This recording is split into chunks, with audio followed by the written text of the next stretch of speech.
Organisation कल LG साहब से मिली। हमने एलजी साहब का धन्यवाद दिया। हमारे सफाई कर्मचारी जो 57 में जम्मू कश्मीर में लाए गए थे उनको अधिकार दिए गए हैं। हमारे रिफ्यूजी भाई जिसमें मेजॉरिटी एससी और ओबीसीज हैं उनको अधिकार मिले हैं। 98 में हमने पहली बार एक बहुत बड़ा संघर्षवाद किया था और तब से लेके आज तक 22 बार असेंबली घेराव किया इन डिमांडों के लिए कि इनको राइट्स मिलने चाहिए। इवन ऑल इंडिया कॉन्फेडरेशन के माध्यम से ये पार्लियामेंट में भी ये क्वेश्चन जो है पुटअप किया जाए। इसके साथ साथ गवर्नर साहब ने हमारे कुछ एचओडी SC ST OBC से लगाए हैं, हमने उनका भी धन्यवाद किया। ये हमारी डिमांड्स थी और कैपेबल अफसर हैं वो लोग, वो बता देंगे कि वो इस एडमिनिस्ट्रेशन को कितना मजबूती से चलाते हैं। इसके साथ हमने रिजर्व भारतीय जनता पार्टी जब सरकार में आई है 370 हटाने पर उन्होंने ये एक मैसेज दिया था कि 370 रहते रहते SC ST OBC का बुरा हाल हुआ है, अब इनके लिए अच्छे दिन आएंगे। तो हमारे मेमोरेंडम से कितनी बातें मानी जाती हैं पता तो तब चलेगा कि कितने दिन अच्छे आते हैं। रिजर्वेशन प्रमोशन जहां बंद हुआ है 2015 से, हम चाहते हैं जल्दी से जल्दी लागू किया जाए। National commission for SC ST OBC का हेडक्वार्टर यूपी बनाया गया है, हम चाहते हैं कि जम्मू कश्मीर बनाया गया है। डीलिमिटेशन कमीशन बनाया गया है, हम चाहते हैं 2 मेंबर इसमें SC ST के रखे जाएं। बोर्ड्स, कमीशन और बॉडीज़ जितनी भी स्टेट गवर्नमेंट कॉन्स्टिट्यूट करे SC ST OBC के वहाँ पर मेंबर रखे। जुडिशरी के अंदर advocate general, additional advocate general, counsellor बनाए जाते हैं, हमारी उसके अंदर SC ST की OBC की रिप्रेजेंटेशन होनी चाहिए। अगर ये सेंसस से पहले इलेक्शन कराना चाहते हैं, पॉपुलेशन के हिसाब से हमारी 12 सीटें शेड्यूल कास्ट की और 15 सीटें शेड्यूल ट्राइब की बनती हैं, ये हमें दी जाएं और कमीशन में एक बंदा SC ST अपॉइंट किया जाए। BR अम्बेडकर हॉल जो दिल्ली के अंदर बना है, पूरी स्टेटों के अंदर है, उसी पैटर्न से ये एक बहुत बड़ा हॉल अम्बेडकर भवन बनाया जाए जो डॉक्टर अम्बेडकर के थाट्स और आइडियोलॉजी पर काम करे। जो बच्चे पढ़ने वाले हैं IAS IPS की, जहाँ कॉम्पिटिटिव एग्ज़ाम की ट्रेनिंग करते हैं, उसके अंदर ये लोग जो हैं वो स्किल डेवलपमेंट कोर्सेज लगाए जाएं ताकि ये लोग वहाँ पर शिक्षित हों। फॉरेस्ट एक्ट जो है एक बहुत बड़ी बात है कि फॉरेस्ट एक्ट हमारे 2 कम्युनिटियों को लागू होता है जो हिंदू और मुसलमान हैं। मुसलमानों में उन्हें गुज्जर बकरवाल कहा जाता है, हिंदुओं में गद्दी सिप्पी कहा जाता है। जब पहाड़ों से गुज्जर बकरवाल मैदानों में आता है, देखा गया कुछ सालों से उनको मार पिटाई की जाती है, और जब गद्दी सिप्पी पहाड़ों की तरफ जाता है तो मोहम्मडन इलाके में ये एक नई चीज़ बनी है। हम गवर्नमेंट को कहते हैं भारत में फॉरेस्ट एक्ट है, जम्मू कश्मीर में फॉरेस्ट लागू कीजिए। सदियों से जो भाईचारे से लोग रहते थे आगे भी रहें, जितने फॉरेस्ट एक्ट में राइट हैं दिए जाए।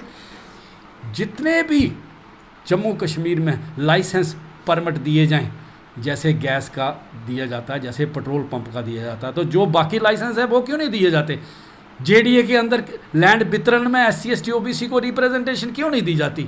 बड़े बड़े बिजनेस हब क्रिएट करने के लिए इन लोगों को क्यों नहीं रखा जाता? और नौकरी तो है नहीं है। हॉस्टल, गुज्जर बकरवालों को हॉस्टल उसका देख रेख किया जाए। बहुत शिकायतें हैं कि उनके अंदर अच्छी तरह देख रेख नहीं होती। ऐसे ही पैटर्न पर गद्दी सिप्पी के लिए हॉस्टल बनाए जाएं, शेड्यूल कास्ट के लिए बनाए जाएं, OBC के लिए बनाए जाएं। एक नया कमीशन बनाया है इन्होंने OBC, शेड्यूल कास्ट और शेड्यूल ट्राइब में, जिसमें ये कुछ देखना चाहते हैं अंदर क्या है। इसको पूरा डिफाइंड करें, क्या देखना चाहते हो?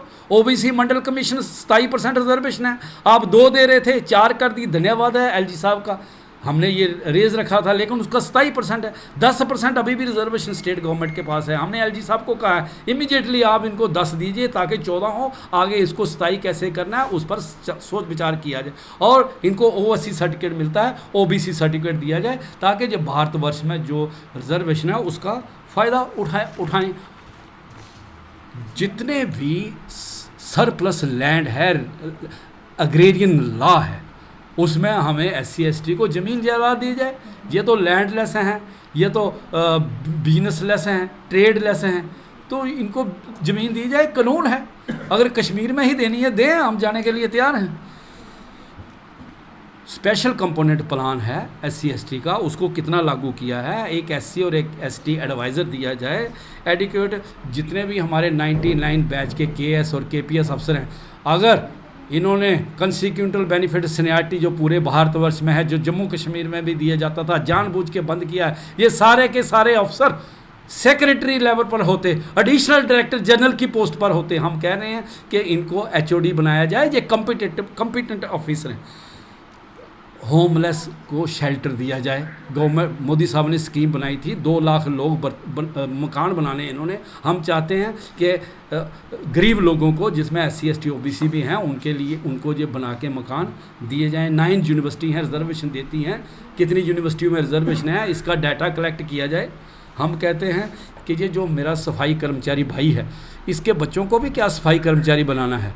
आप इनको परमानेंट सैलरी पर रखिए। ये जो कंट्रैक्ट बेस है, डेली बेस है, ठेकेदारी सिस्टम, NGO का सिस्टम, इसको मत प्रमोट कीजिए, इनको परमानेंट सैलरी पर करिए। कोविड-19 में मैदान में ये सबसे आगे उतरे थे। हमारी ये डिमांड है, हमने लोगों से भी डिमांड की है कि आप इनको हार पहनाते हो, आप हार मत पहनाओ, इनकी डिमांड करो, इनको परमानेंट जॉब दिया जाए ताकि ये कोई पूरी तनख्वाह लें और अपने बच्चों को पढ़ा सकें। पुलिस पैटर्न पर हमने इनके लिए डिमांड किया है, जैसे पुलिस ने अपने स्कूल खोले हैं, ये जो कॉरपोरेशंस हैं, ये जो जहाँ भी सफाई कर्मचारी होते हैं, एक पूल बनाएं और इनके लिए एक्सीलेंट स्कूल खोलें जिनमें इनके बच्चे IAS IPS की तैयारी करें। ट्राइबल हमारा गद्दी सिपी बच्चा है, प्री मैट्रिक स्कॉलरशिप में, उसको इन्होंने बंद कर दिया, उनको देते नहीं हैं। अरे भाई, प्री मैट्रिक स्कॉलरशिप बहुत ज़रूरी है। इन सब बातों को लेके गवर्नर साहब ने हमारी बड़ी ध्यान से बात सुनी है, आश्वासन भी दिया है, कुछ उन्होंने पहले भी किया था, हमें आशा है वो करेंगे, नहीं तो हमारा संघर्ष बात जो है जारी रहेगा। हम ऐसी बातें उठाते रहेंगे और हम पार्टी को भी ये एक अपील करते हैं कि पार्टी ने ये वायदे किए थे कि 370 हटने के बाद बहुत बढ़िया हालात होंगे SC ST OBC के, तो ये चार्टर ऑफ डिमांड है हमारा लोगों का, SC ST OBC का, इसको पूरा कर दीजिए, तभी तो इक्वलिटी होगी, तभी तो जम्मू कश्मीर में जो एक बड़ा क्रंच है SC ST OBC का वो इक्वल होगा। Thank you, thanks a lot.